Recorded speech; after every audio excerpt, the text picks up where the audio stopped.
every rancher in our area, there's two channels they watch. Usually it's, if it's not on Fox News, they're on the Cowboy channel, vice versa. And they have 100 channels on their TV. They only watch two, trust me. Like in the 90s, Wayne Herman had McDonald's. Right, He was kind of McDonald's cowboy. That's like point. the lone one that I can really remember standing out until Ty Murray came along with MGM. I used to think that was the coolest thing. Like, man, it's Cowboy sponsored by McDonald's. And, obviously I was the Happy Meal type kid at the time. Chicken nuggets. Sorry for the farmers, the beef farmers. And that may have been all he got is free McDonald's food, but that was a big deal in our day.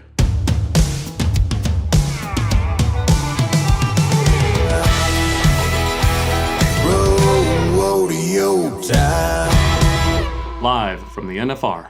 Make sure you hit that subscribe button, catch up on all the old episodes, and check out the latest. You're going to like it.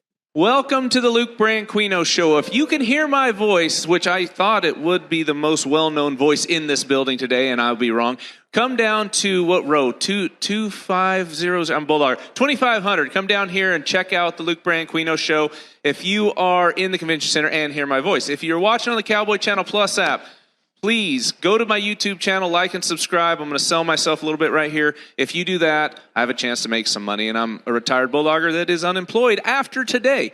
But my guest today, I mentioned well-known voices here at the National Finals Rodeo. These two guys' voice, I know you're going to remember very well with your ears. Butch Knowles and Jeff Metters. Butch, four-time NFR qualifier, 87 NFR average champion. And one thing I want to talk about is how things have changed since then. Wow, that's thank you, by the way, for having me, and thank everybody for being here. Things have really changed. When in our time, we thought it was the best it was, and it was. But it has come leaps and bounds since then, just everything from how the national finals was here in Vegas then compared to now. The stock, the horses that these guys are competing on now are just tremendous. I've watched some of the archives from, the late 80s, the early 90s, and I'll be honest, the horses that I saw, they probably wouldn't even bring to the national finals now. It is that much better. The breeding programs these guys have put together is tremendous, Luke. Well, and something you have been a part of for a long time, and your co-host, I guess, Jeff Metters. Jeff, you've been hosting since 1991, the National Finals Rodeo. And for me as a kid, getting to hear your two voices together and now getting to be on the broadcast and work with you, it is an honor. And I know every fan here, when they hear your guys' voice, they know rodeo is about to happen. Well, you bring so much to it. I was listening to you in Calgary. We did Calgary together, all of us, and these two guys had to leave because they had to go to Colorado Springs and be inducted into the Pro Rodeo Hall of Fame. But I was listening to, we were taping some on-camera stuff, kind of the pre-on-camera stuff, and they were throwing stuff at you while you were talking. And I was like, man, that Luke is he's just a solid television professional. Those are tough skills to pick up and master. And obviously, you're an okay steer wrestler. I've shorted you a couple world championships here and there, and retired me. Yeah, and one time I retired him, I unretired him, and I also did his obituary. I think in about 24 hours. But yeah, we've had so much fun. Butch has did a couple more years than me. I think 89. He started with Hadley Barrett and Randy Corley, and then I came along in 91. And I know it's an honor. I know it's a privilege to sit in that seat, and I try not to ever take it for granted. Well, and changes you've seen, and you've been really big in getting rodeo on TV, whether it was ESPN, CBS Sports, GAC, I believe, was something that you facilitated as well. But the changes you have seen, not only in the rodeo, but just television-wise. Yeah, it's been like every day, my mission is to get up and grow the sport and make life better for rodeo cowboys. So when you're a retired steer wrestler, you can go back to your mansion and your yacht, for the most part. And yeah, it's been quite a journey. When Butch and I started doing it, was the best job we ever had. But they only televised 3 rounds of the NFR on ESPN in like 91, 92, and 93. And we would come in and sit in the PRCA suite and drink beer for 7 rounds, basically. And then we'd have to do 3 shows, rounds 8, 9, and 10. And then somebody got the bright idea, let's televise all 10. But it's been so great to see the exposure grow. And I know just the difference between 2019 and 2020 with the Cowboy Channel. If you had a patch on your shirt in 2019 and you made that deal prior to 2020, you really overachieved in terms of what you delivered to your sponsors, because it went from 7 or 8 shows on on CBS Sports Network to millions of people seeing rodeo cowboys. Well, but like I said, you've got to experience that with yourself, rodeoing, and sponsors. They weren't really, sure, somebody give you money here and there, but you never seen logos on the shirts. I mean, Larry Mahan may have been the only guy that was really reaping the benefits from sponsors, and that was, way back when. But now you see all these contestants with logos on their shirts, and I could remember, until television, you're sitting in the arena, you don't know what's on that shirt, but now you can get up close, personal look at it. Yeah, that's a good point. In fact, really, in the late 70s and through the 80s, you weren't allowed to even wear a patch on your shirt. You would get fined if you did. So you weren't allowed to have this sponsor program. And, that's how this is all developed. And you look at any sport that grows, the sponsors, back it. And they carry it, and they allow you guys to go out and get sponsors. And what a great way to bring your product in front of a rural world, if that's your market. There's no better way to do it than the way we do it in rodeo. And thanks to the Cowboy Channel and Jeff and Patrick and all those guys, that it now is continually on. I'm sure everybody in this building knows, every rancher in our area, there's 2 channels they watch. Usually if it's not on Fox News, they're on the Cowboy Channel, vice versa. And they have 100 channels on their TV. They only watch 2, trust me. In this segment of Ask Luke, I have multiple questions that I'm going to be reading, and then I will be answering. When did I get my PRCA card? Stay tuned, and I will answer that question a little bit later on in the show. Like in the 90s, Wayne Herman had McDonald's. Right, He was kind of McDonald's cowboy. That's like the point. That's like the lone one that I can really remember standing out until Ty Murray came along with MGM. I used to think that was the coolest thing. Like, man, it's Cowboy sponsored by McDonald's. And, obviously I was the Happy Meal type kid at the time. Chicken nuggets. Sorry for the, farmers, the beef farmers. And that may have been all he got, is free McDonald's food, but that was a big deal in our day. Good enough. Yeah. So talk sponsors, and I'm not 100% sure if you were a part of the Winston Tour.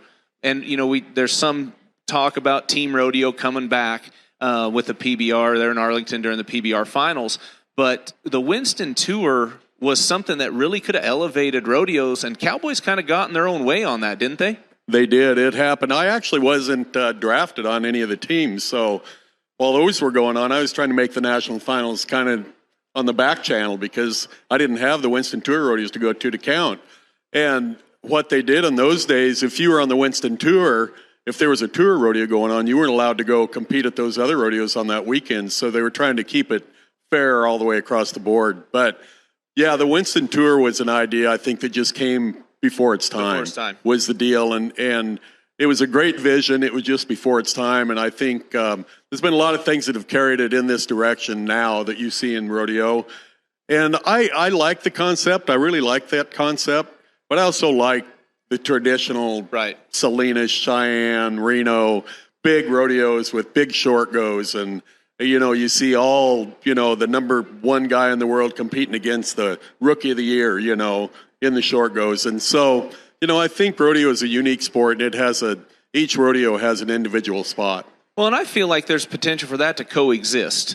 If you get a rodeo, and I use Red Bluff for an example because they have just enough perfs where maybe you take a first perf or add a perf, have your team tour rodeo, and then you finish your rodeo out with a short round on Sunday. I feel like there's potential for it to coexist, and if you could add the television, which Jeff, you know as well as anybody, if you could add that television aspect to it, the sponsors will come to you. I'm all about the majors, and whether it's a team setup or whatever. I love golf, but I mean, there's a good chance on a Sunday or Saturday afternoon I'm not going to watch the John Deere Classic, but I'm going to watch the Masters, and I really like the mindset of taking the Calgarys, the Fort Worths, the Cheyennes, the Ellensburgs, the Pendletons, and really elevating them to a higher level because as a fan, I want to see Luke Branquinho. I want to see Stetson Wright. I don't necessarily want to see guys that are trying to make a name for themselves. I like those events, whether it's in a team setup or it's something else where I get to see the creme de la creme get on the best stock and go at it. That's what I think you really need to advance and move the sport forward. Well, and I think golf's a great model for that. I mean, they have their qualifying rounds to get into those situations. The problem we have with rodeo, but you know as well as anybody, Cowboys are a little more stubborn on that aspect. They feel like if they pay their $500 fee membership, they should be able to go everywhere, which, yeah, I mean, you kind of see that, but at the same time, if we want to elevate the sport, have a qualifying system to get into those situations. Well, I think that's the important part of it. I think a way for those guys to get into those situations is what everybody really is looking towards, and you don't want to lock those young guys out. When you look at guys like the 5 bareback riders that are here, for example, Cade Saunier, he's got the Bucking Horse of the Year tonight. That's a great matchup, and it's a great story in itself. And so you don't want to get that door too tightly shut on those guys to where they really don't feel like they have a chance to get up into those playoffs as well. And I think and that's the tricky part. If you can get it set up to where you move guys in and out. If they get up there and don't do very well, they fall out. Young guys or new guys move in. I see a real potential for that, absolutely. Well, I've hosted some golf on ESPN. It was like LPGA, and they're trying to, when they would set up their television window, they wanted it to be fair. So you would wind up with a television window with players that you really hadn't heard of. Who cares? I felt like that was a bad philosophy down that line. If you had the Michelle Wees and the Lydia Ko's and those kind of players, when you watch how they set up the PGA, if Tiger Woods is playing, he's in the television window. There's one way or the other, and I think the Keenan Hayeses and the Cade Sauniers, those guys are going to rise to the top. But I just feel like you got to really come up with events that are built for the biggest names in the sport. In this segment of Ask Luke, when did I get my PRCA card? So my permit was in 1999, and it takes $1,000 to fill your permit so you can buy your PRCA card. I did that early in 99, but I held on to my permit because I wanted to take a run at the Rookie of the Year in 2000. So simple answer is I bought my PRCA card in 2000, which is 23 years ago. Damn, I'm old. Well, it's similar to, I guess, the PBR model. They have, now with the teams, but they have the UTB, which has been going on for 20 plus years. They, you have your set tour, and then if you're at the bottom, you fall out, and those kids in the Challenger, I say kids, but whoever in the Challengers get to work their way up. I don't know if rodeo could adapt that well to it, but I think something along those lines. And like you said, Jeff, you get those majors and those guys have a chance to get in. Maybe that's something that we could look at. But rodeo cowboys are pretty stubborn, so try to get everybody on the same page has been hard. And I've been a part of that. And at a young age, I'm like, no, we just want a rodeo. I don't care about anything else. Then the older I got, how do we make the sport better? That's the tough part. And the tournament formats helped. You're coming to Fort Worth or San Antonio or Houston, and you may see some of those younger guys, but you're still getting to see the marquee names. Yeah, and it's such a revolving door. I mean, especially in the rough stock, bareback riding more so. But there's young kids come in, and then pretty soon they're out because it's a pretty tough sport. Yeah, it is. It's physical, and the cream rises to the top. Doesn't matter really all the concepts. And Jeff's right. I want to see all the top guys. I want to see the number one bareback rider in the world all the way down. It's great to see that. And they usually they're not good because they're not good. They usually are good because they're the greatest guys out there. And 9 times out of 10, they will be in the short goes at Fort Worth, or they will be in the short go at Reno. And that I like. I really think that's so good. Just make sure we keep that flow of guys moving in there that are going to be the next part of they're going to be the next phase of this sport. You look at the bareback riding right now, you're seeing kind of a change in the guard. You're seeing these young guys like Cade Saunier and them come in here. They're going to be the dominating guys now for the next decade, probably in the bareback riding. Well, especially now you've seen Casey Fields, announce his retirement, and one of the greatest, if not the greatest bareback rider I know in my generation, my era. And again, you see the young kids, even the impact he's had on the Utah Cowboys, with seeing those guys come up it's been very impressive. And one thing about the bareback riding, when you look on the membership, it's always the small little check on the pie chart, but it seems like it's starting to get a little bit bigger. And I think it has a lot to do with the Casey Fields that have helped motivate these guys and helped them how to ride right and keep their bodies in shape. Well, you look at the bronc riding, for example, and all the Canadians, the influx of Canadians that have come on. And when you go up to Canada and you watch the bronc riding now, you see a lot of young kids take on bronc riding because that seems to be the trend, or the one event in rodeo that they all want to do. You see what Rocker Steiner's probably done for the young bareback riders in high school, you know. I mean, he's fun to watch. He's flamboyant. And all those kids, you know, but we may see a lot longer hair coming for a while, and that's okay too. I mean, that's just part of it. It's the fun part of it all. We may grow our hair out. Yeah, Sure, yeah. Some of it. just the back part of it. The back. Mine's still pretty good on tops for now, but I think I can do a mullet. think so. I think I pull the mullet off. I think that's what all the kids are wanting to do nowadays. That Joe Dirt type look. But even in the timed events, we're seeing it. How about the young kids in the tie down roping?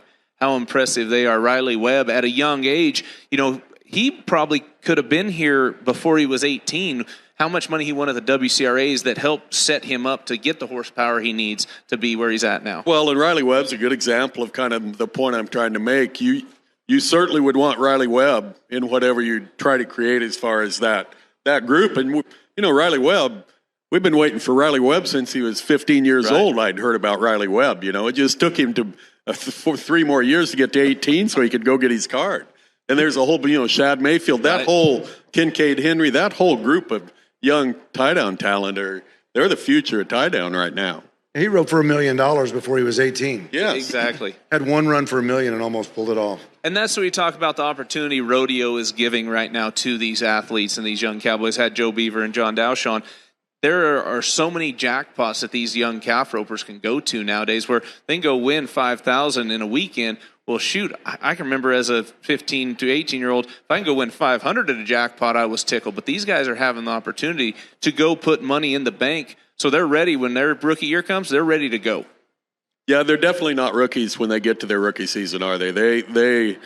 They've lived and breathed it in that practice span and then all those events, like you say. So, you know, we call them rookies, but this isn't new to them. Winning's not new to them, just like Keenan Hayes in the bareback riding. And, you know, he's had such a dominating year. It's his rookie season, but that boy, he knew how to ride bareback horses before this year. Trust me, this wasn't a fluke year. Right. May have surprised us. It didn't surprise him. Rodeo trivia question. In a lot of the episodes, we talk about the perf. What does that mean? To hear the answer, you're going to have to stay tuned, keep watching the show, because I will answer it a little bit later.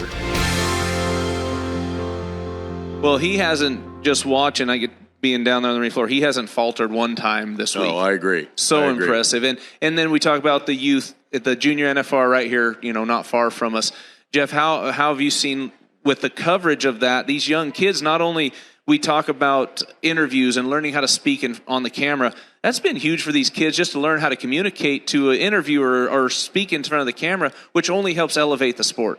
Yeah, it does. I've been involved with National High School Rodeo Association since 2011, 2010, somewhere in there. And hey, I'm always blown away. You've experienced it, you're probably experiencing it now, how the family is the backbone, you know, of that, the youth rodeo side of it. And they travel together and builds character. It teaches them responsibility. They take care of horses. And there's so many positive things that come out of it that you don't even really see on the rodeo side of it. But yeah, I think the media exposure helps these kids and handling media, and they're, like you're talking about, they're ready for prime time a couple of years before, you know, they even are old enough to get their card.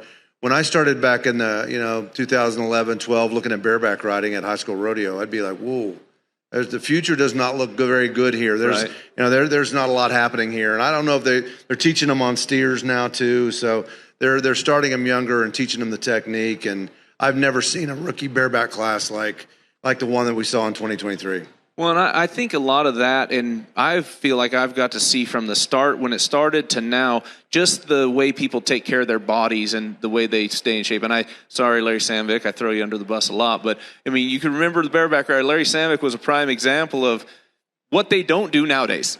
You know, and then you have Casey Field, Richie Champion. I mean, these guys are athletes. They train almost as much as MMA fighters. In fact, I would put my money up against a lot of these bareback riders, just the way they train, because every time they get on, it is like being in a car wreck.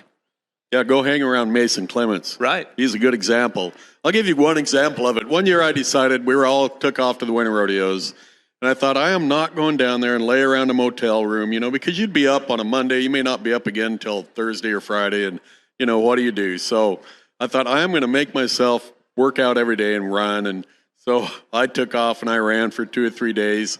I got shin splints so bad I could barely walk. So I thought, you know what, this exercise is way overrated. That was the end of that. And so that's as far as it got in my career. Shin splints were Shin the demise splints of is your all it working told out me it career. was not. Yeah, it wasn't worth it. Well, I know would you- bet Larry Sandvik had more fun than these other guys. No, that's true. That's true. And Yeah, that tough Hedeman mentality. You just stay ready to keep from having to get ready. So. That's old Lair. And I, like I said, I've got to experience from the start to now. When I started, it was we'd show up to the rodeo, we'd go to the bar, maybe go watch the slack, go watch the perf. That was just the way it was. Now these athletes, because they're not, I mean, that's what they are. They're eating better. They're going to the gym. I got to rodeo with Jacob Talley, and it was every day, 2 hours a day at the gym. Now, I'd be on the pedal bike for about an hour and a half of that, maybe do a sit-up or two, but that's how they prepare, and that's just the steer wrestling. I'm not sure team ropers do the same way. I'm not going to throw them under the bus, but I don't see you guys at the gym, so I'm sorry. But dang sure, it's neat to be able to see how it's evolved into more of a sport. Well, I use Jesse Brown for an example because Jesse, went and played quarterback at Washington State, and that's almost like boot camp. Those guys, they're up at 5 a.m. and they're in that weight room, and it's an all-day deal. And I mean, it is strenuous to be at that level in college and playing ball and that commitment of staying fit. And he just brought it right over to the rodeo world. When he came over, he didn't know how to bulldog. He didn't know how to do anything until after his junior year in college, and he decided he wanted to go to Bozeman and learn to steer wrestle. That's how it all happened. But to this day, that gymnasium is where he makes it all happen. So I'm on the Curtis. And the other side of it, if you're against him and you were, if you're not doing it and he is, you're giving up a little ground. And so if they're doing it, you better be doing it. I'm more the Curtis Cassidy sign up kind of thing. I just kind of we'll get there when we get there. Everything's going to be fine. Oh, I had nightmares with Curtis Cassidy. Jason Miller and I would pull up here 2.5 hours before the rodeo started, and we'd get Willie all ready to go, and Curtis would be strolling in about grand entry times like, why are you guys in such a big hurry? Like, well, the rodeo, it's the national finals. So, yes, Curtis Cassidy would drive me up a wall when we rodeoed with him. He just so calm and collected. He'd go win first and show up 5 minutes before. That wasn't how I worked. Wouldn't it be great to live life like that, though? I mean, he absolutely just nothing bothers him. Nothing. He even when I teased him about his hazing, being in third place a couple times this week, it didn't really bug him too much. Not much. You brought up Jesse Brown. The Oregon Cowboys have showed up full force, and in my opinion, the gold buckle should go to Oregon this year. Whether it's Dalton Massey or Jesse Brown, my math, which I had to take my shoes off and my socks to do some figuring, but if Jesse Brown wins second in the go-round and Dalton does not place, I believe that buckle goes to Jesse Brown. Yeah, I think Jesse's kind of got the edge a little bit, but not much. That's the thing about it. There's a scenario in there where 3 or 4 of those guys, if anything falls in one direction or the other, the wrong steer, the wrong way, it's going to be a one-header, and that's pretty cool. Jesse and Dalton are great friends. They travel together, they practice together. And now it's come down to one steer to determine maybe one of them leaving here with a world title. It's that's the way you play it out. And when you're practicing, you kind of do that anyway, don't you? Mentally, I mean, exactly. It's like you run a steer. This is the 10th round at the NFR, or whatever. You create these scenarios to make you practice right, and it shows up because both those guys are so committed. Well, and that's how we did it when we were getting steers ready at the house for the finals. You'd have 6 guys that made the national finals. Now, it necessarily wasn't me against those guys, but when they went and made a good run, I damn sure tried to outdo them. But I had to go do my job on that steer, and it's a cool story for those two that are so tight, so close, rodeo together, practice together. Before the finals, they were down at Dakota Eldridge's or at Stan Braco's getting this pin of steers that they're running tonight ready together. And, I mean, that to me is a great story. Yeah, it is. And, you throw Sid Britt's name in the mix of it, too, because Dalton Massey, that's Sid Britt's grandson. And you've been in Sid Britt's arena up there, yep. Bulldog. And Sid Britt was a great cowboy through the 70s and early 80s. Steer wrestled, rode bareback horses, mostly in the amateurs, but he was just dominating. But his big gift was he would bring guys over there to the arena, and they would bulldog. But Sid was a winner, and if you were around him, he would do all these different scenarios. And I said, okay, boys, here's everybody throw in $1. And there'd be the Kern boys and Blake and Trevor and a whole bunch of guys there steer wrestling. Throw in $1 and whoever wins this round gets the money. And there'd be a steer, they hate it. And he goes, Trevor, I'll bet you $1 you could throw that one down, faster than any of those other guys. Well, that just pumped Trevor Knowles up, Right. and he would just pancake him out there. But he would just push these kids, Sean Greenfield, another one that came through that arena and learned from him, almost won a world title. The man created winners, and he made them want to win. And, so I'm so tickled to see his grandson in his spot to win a world title. Jeff, in all your years of media coverage, you have seen races similar to what we're seeing with Dalton and You've been in there a couple times. well, yeah, but I mean, but with friends like Ty Murray with his buddies, or Tough Hedeman. I know you to be able to see that, in the steer wrestling, even in the tie down rope, and Cody and Fred. I mean, these are battles between buddies that you've got to experience and call. I love those great rivalries. Cody and Fred ranks way up there. I think. If Cody didn't have Fred or Fred didn't have Cody, I'm not sure they would have had the success that they had. Those guys dominated. They went 11 out of 12 years. They were just just back and forth. It was a heavyweight title fight, and I think it was kind of probably a little bit of love-hate in there too. Right. At times, and I think those kind of rivalries that make rodeo so much fun. You're starting to see some now. With the Wrights and with Stetson Wright and what he does in two events and. The rivalry between the Wrights, the Canadians, and and things like that. So those great rivalries, I think, make it so much more fun to watch. And we've seen empires rise and fall. We're sad to see Casey Field retire. He had a pretty good rivalry with Tim O'Connell. Right. You had Tilden and Casey, and you had Jess Pope, and you had Tim O'Connell. And I don't think without a doubt, Jess Pope over the last 4 years. You're hard pressed to find a better bareback rider than Jess. We're talking about him. He's going on 39 straight rides at the National Finals Rodeo where he has not had a bobble. That's pretty amazing stuff. Well, and getting to listen to you talk about the bareback ride and watching, and I've learned a lot just being with my earbuds and listening to you. But you're right, that guy is flawless. Yeah, he really is, and I don't know why. I mean, when you look at him, you think, what makes him different? And there's not a lot of difference in all the 15 guys, but when Jess, I compare Jess and probably Zeke Thurston right now in the bronc ride, and they're not making any mistakes, and that they never beat themselves. When you look at Jess Pope, really doesn't matter what kind of horses he has. You can run some really tough ones under him. You can run some nice ones under him. He wins on all kinds of horses. He's strong. He's real physical. Technically does everything perfect, real strong on his mark out, and that really, in my opinion, is the most important thing that sets a great ride up. And then, so he's never behind. He's never chasing a horse around for 8 seconds. Right. He's in control. He takes control of the ride immediately when he leaves the chute. Well, Jeff, I know you're a busy guy and you got places to go. I appreciate you coming on the show, but you do have something that you would like to announce. December 31st, my last day at the Cowboy Channel. I'll be moving on and doing some other different things. There's some other projects that I'm kind of hoping to tackle. And at this stage of my career, so grateful to be a part of the first 4 years of the Cowboy Channel. Hopefully we'll have a presence there as we move forward in some form or fashion. Not sure what that's going to be, but 2024 will be kind of a year of change for me as I kind of get back to pursuing some of the things that I really want to do.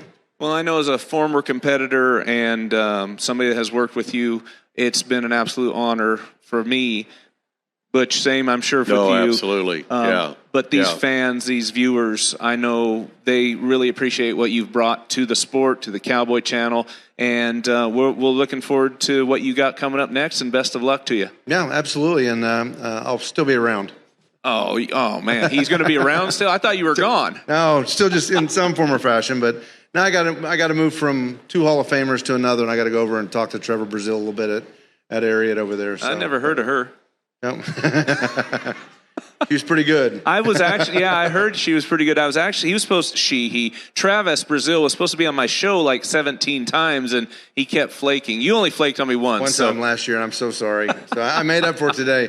Butch was the last one here today. So I got here, though. He did say that I'm going to make sure Butch Knowles is on the stage with you. So, Well, but thanks for having me on. You bet. Appreciate it. I'm leaving you in good hands, two Hall of Famers. Well, thank you again, Jeff. So, Butch, he mentioned Hall of Fame, and I know when I got the call, I was speechless, I guess I could say, and emotional. And for me, it was, I didn't know I wanted to be done, and that was like the final nail that's like, you're done.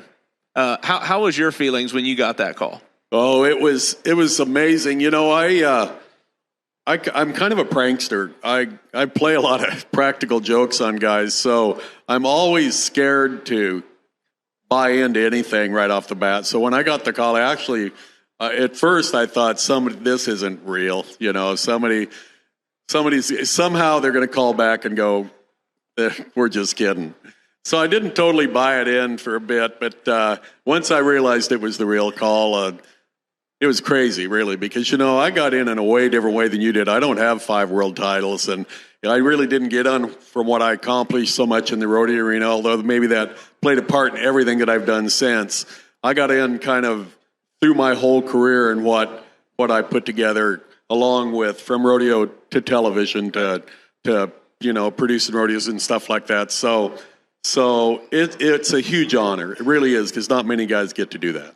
Well, and I know for me, and like I said at the beginning of the show, your voice, when they hear it, they know it's rodeo time. And I think that obviously played a big part in it, what you have done for the sport. And as a rough stock rider, and the knowledge you have in all the events, I think is key for me to know, hey, that's what I love about Butch Knowles, is he knows what he's talking about. It's not just some BS. And every fan here understands that and is appreciative of it. And I think, again, you have Blake made the national finals. You've been around timed events. You've competed in timed events your whole life. So having that knowledge was dang sure helpful. Well, it was. You know, when I was in high school and college, I competed in every event and liked every event. I loved roping calves, and I loved a team rope, and really enjoyed steer wrestling. And steer wrestling was as close to being a riding event as I think you could make it, as far as the adrenaline if you made a really good run. And so I really did like that. And when I got done with college, I rode bareback horses and bulls and broncs good enough to go to the PRCA and win, you know. And to win in the timed events, you got to spend endless hours in the practice arena to compete at that level. And so I just took off. I wanted to go rodeo, and that's really all I thought about, is just going to those big rodeos and competing. So I worked 3 riding events for a long time, and then dropped the bull riding or dropped the bareback riding first, and then dropped the bull riding along the way and finished riding broncs. But just everything that I was lucky enough, everything that I did along the way prepared me, you know, to do what I do now. I got a chance to do judging seminars and work with Jack Hanneman and sit right beside him in those seminars and spend hours with him just talking about all the different things and because he was a teacher before he was ever a rodeo guy. So he knew how to present topics and how to not make them boring, but yet get the points across. And so I learned so much from Jack that helped me in this. And then my first job was with Red Stiegel, and I'd watch him, and then to sit by Jeff Metters. And trust me, Jeff Metters, they'll never be a better guy than Jeff Metters. Talk about rodeo. He is so good, and when you hear him and watch him, he's just so talented behind the scenes. You watch him on television. What he does, you know, on top of, you know, he's in charge of the Cowboy Channel and everything that goes on, plus he gets in there every night and helps you and I look good. It's tremendous. He dang sure helps me look good. I know just, again, being around you guys has helped me grow. But how did you get started with the television broadcasts? Well, it's kind of it was a crazy trip. I was doing judging seminars with Jack Hanneman. And, 2 things happened, actually. Tim Corfield was my college rodeo coach. He was a rodeo coach at Walla Walla. When I was in high school, the end of my junior year, I got a call from Tim, and he said, I want you to come to Walla Walla to college. I'm the coach up here, and I want you to come to Walla Walla. And there were some guys. He was just a young coach just starting a rodeo team, and Sam Kaiser and those guys were ahead of me. And so I said, then I rodeoed the next year, and I won the all-around, the National High School all-around title that year. Well, then my phone blew up, and I could have went to Cal Poly, or I could have went to Blue Mountain, or I could have went to, you know, all the big colleges.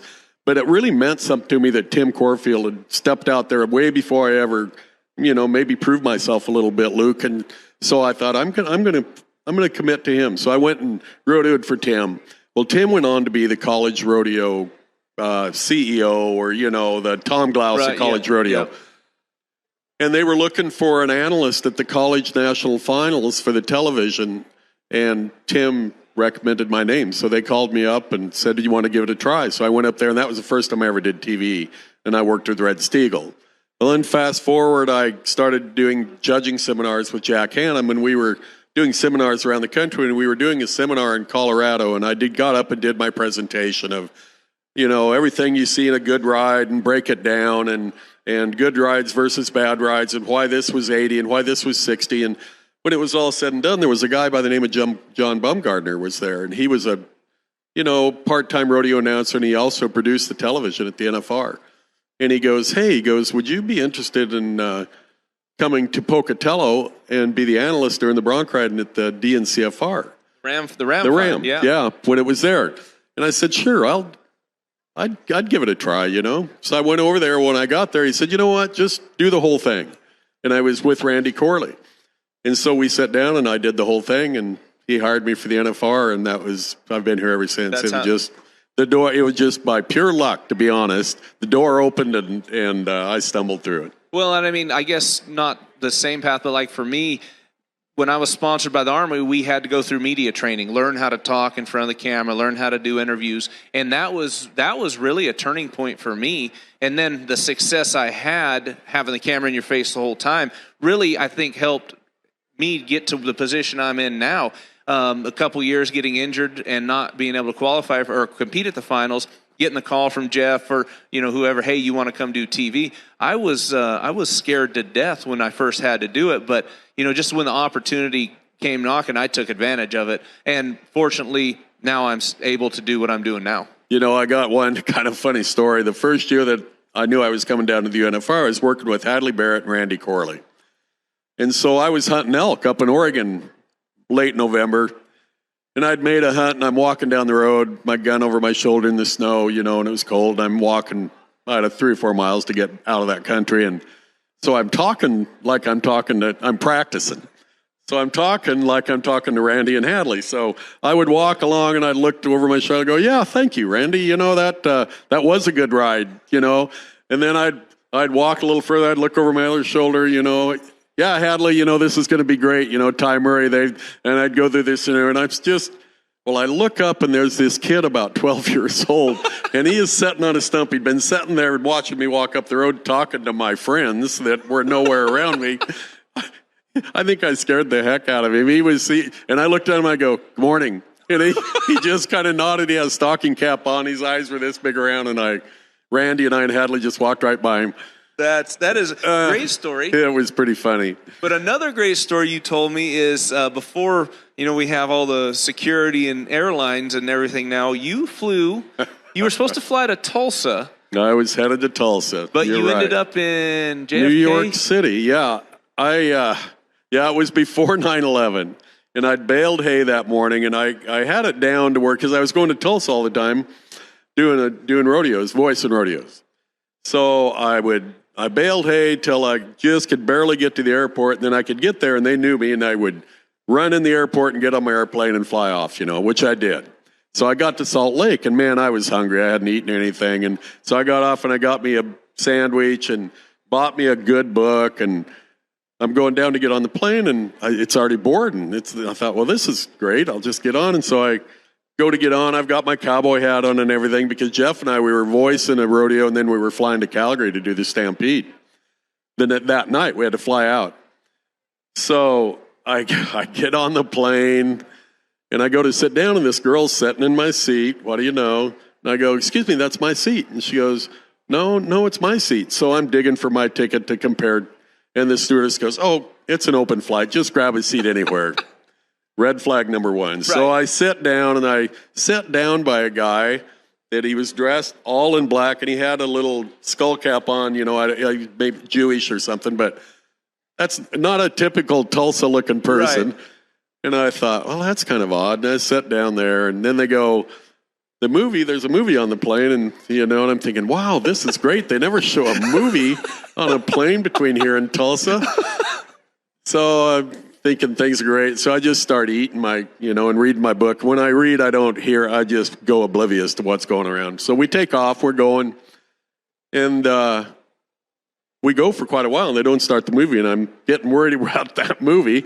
And I go, they better start this movie. We're not going to see the end of it because it doesn't take that long to get to Tulsa, Finally, the pilot comes on and goes, "Welcome aboard, ladies and gentlemen. The weather in New York City is blah, blah, blah." And I thought, oh, my God. So I ring my call button, and the stewardess that actually was the one that looked at my ticket when I got on the airplane, and I don't know if she just saw my cowboy hat and thought, I wonder why he's going to New York City, because I didn't look very New Yorky. I go, when we get to New York, I go, what time do we get back to Tulsa? And I gave her my ticket, and she just looked at it, and she goes, oh, shit. And she just took off running up to the pilot's cabin. And apparently me being dumb wasn't as bad as them letting me be dumb. Because it was whatever I wanted. And so back in those days, this story gets even crazier. The movie, by the way, was Lost in Space. Do you remember that movie? Oh, it was one where you ended up, it would fit just with the deal. So they had a official airline guide, they call them. It was a book that was about this thick, like a phone book. And if you knew how to read it, you could figure out flights between every city that you needed to go, and you could put flights together, even cowboys. Oh, really? And there was one on the plane, so I took it and I got to looking, and because I needed to get back to Tulsa as quick as I could. Well, they booked me a flight that left at 1 o'clock, and I go, that won't work. I go, I see there's a flight from LaGuardia, or Newark. I went to LaGuardia. I go, there's a flight from Newark that would get me back from Newark to Tulsa. It left at 5 a.m. It would get me there in time to voice the show. And I go, can I get on that flight? And she goes, yeah, we can get you on that flight, but Newark, it's way over. And I'm at the counter now. Well, there was a guy standing beside me. He's buying tickets for his kids and him to go to Disney World. And he was also a guy that in New York, he was a driver. He owned it wasn't a cab driver. Like you could hire him, he'd be your driver, and like a chauffeur, kind of like a chauffeur. And he goes, "Oh heck, this time of night," because by then it was midnight. This time of night, it's not bad to go over there. And she goes, "Well, could we hire you to drive him to Newark?" They hired him. Yeah. And he goes, "Sure." So I got to Newark, and I got to Tulsa. We got to Calgary. And you know what? I don't know if I could have ever pulled any of that off. First, partly because I am a cowboy, I got on the wrong plane, but mostly because I'm a rodeo cowboy, I got myself out of that mess. Oh, yeah. Because you know all the plan A, plan B, plan C, fallback positions, Yes. trying to get to rodeos, and nobody knows how to get around better than a rodeo cowboy. I guarantee you that is the truth. Yeah, they never let me live that down. What did Mary trust say? me. Well, I called Mary from the motel, and she goes, "I've been trying to call you." Is the baler, or she was bailing, the baler broke down. She had a question. She goes, "Are you at the motel?" I go, "Yeah, I'm at the motel, Mary, but I'm in New York City." And she goes, "Oh my God, did you get hijacked?" And I said, "I wish we'd have got hijacked, Mary." I said, "No, I got on the wrong airplane." I think we should do a show on every rodeo cowboy, give us their best travel stories. Because like you said, there's a plan Z. I mean, you always figure something out. And the people at the airport in Pasco that know me, they just tortured me every time I came. But they were telling me a story. The one guy said he was working in Seattle one time. This is pretty funny. And this guy, it was Thanksgiving, and he came running down there, and he goes, "I got to get on that plane. I got to get on that plane." And he was trying to get home for Thanksgiving. So they just grabbed him, and they threw him on the plane and shut the door, and it took off. The plane went to Tokyo. He was trying to go to Spokane. So needless to say, he did not have Thanksgiving with his family. No. And he, you go there, he didn't have a passport or anything. He was in quarantine. Oh my gosh. So I guess and the other thing that I lucked out, I flew the right direction. I didn't go to Hawaii. At least went to New York City. So I keep thinking I was way smarter than I give myself. Right. We cowboys tend to do that. Yeah. All right, let's do some rodeo picks. 10th go around here at the national finals, crowning the world champion.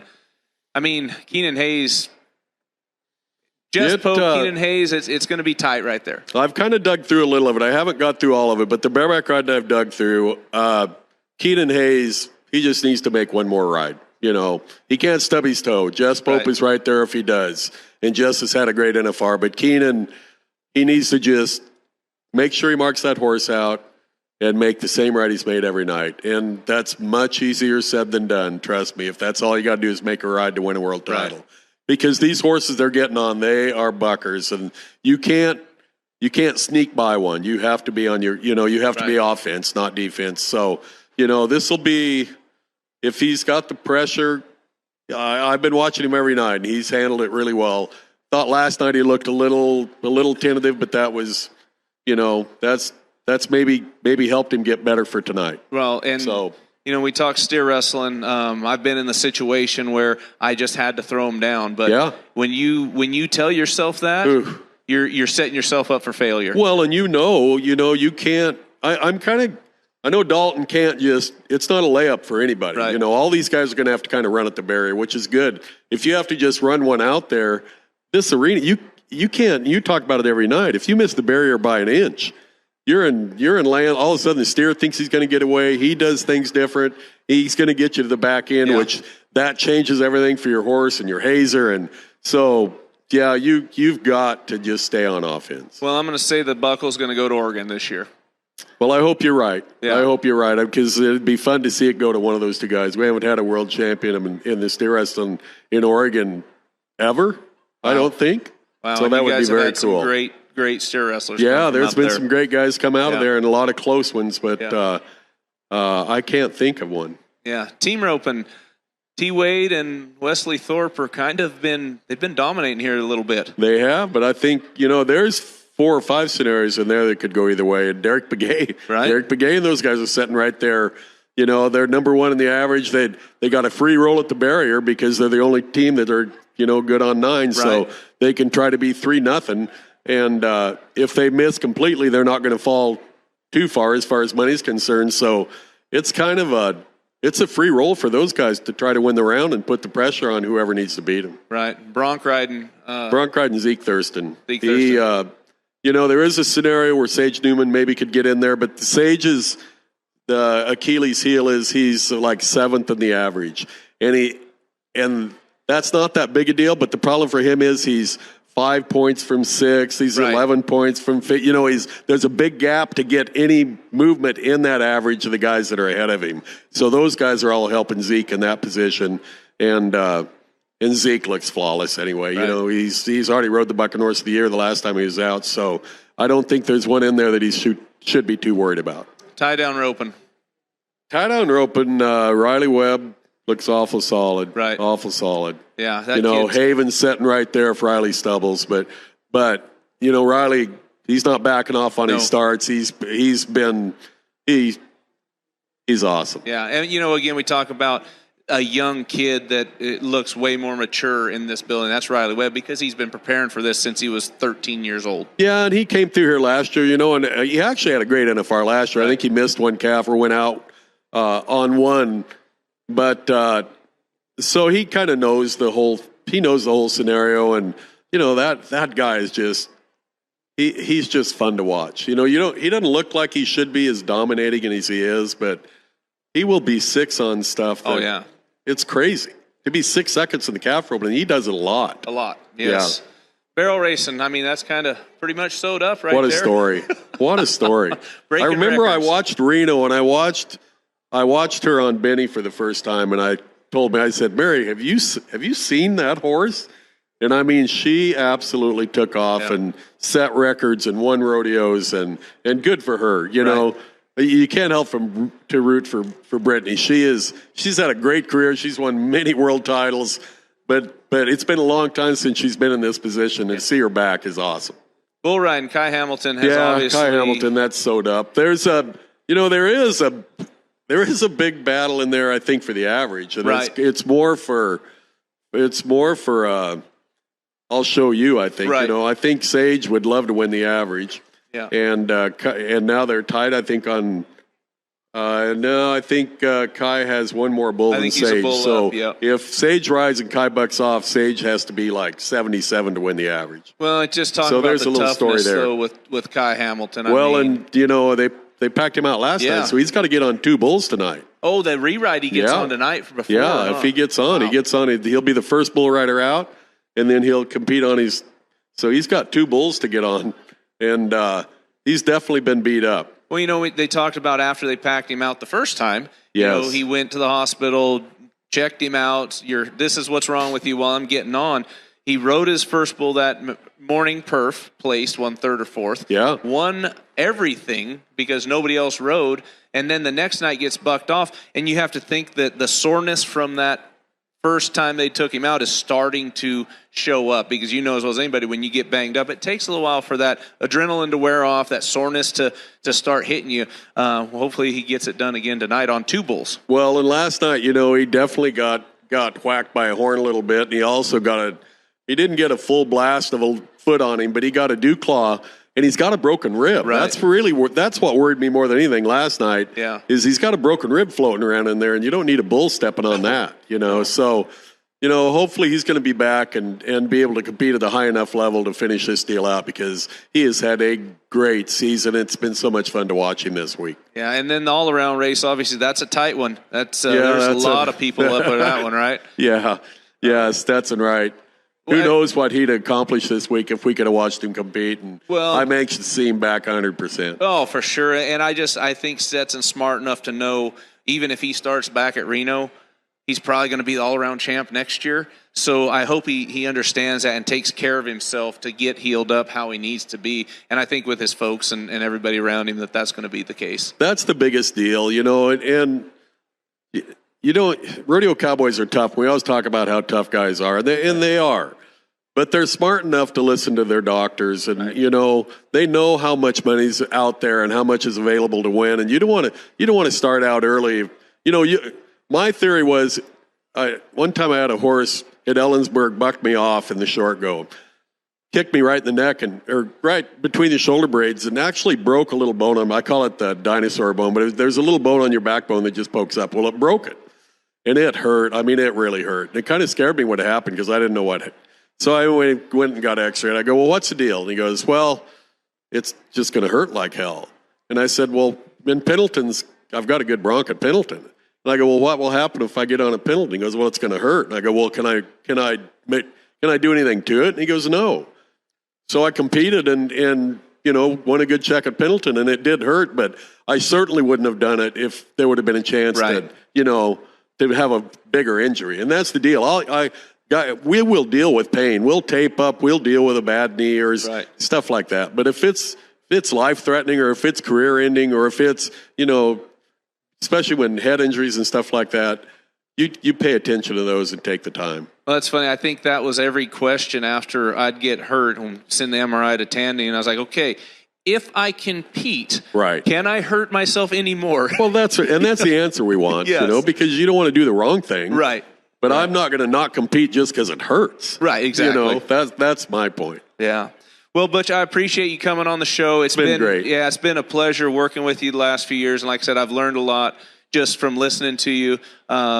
Again, I can't thank you enough for coming on. So thank you again. For all you folks out there listening, watching, please go to Luke Branquinho Show on YouTube, like and subscribe. Again, if you subscribe, I make money, and that's just how this deal rolls. Big thank you to the Cowboy Channel for letting me occupy this stage for the Luke Branquinho Show, Cowboy Channel Plus. Big thank you to all the fans out there of the show, but more so the fans of rodeo, the committees of rodeo, and everybody that puts something out there.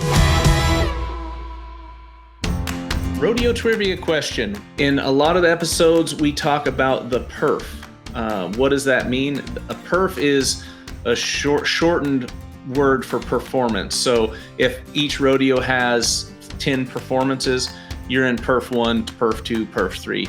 I don't know why we just shortened it up instead of saying performances, because maybe we feel like we talk a lot and need to cut our words down.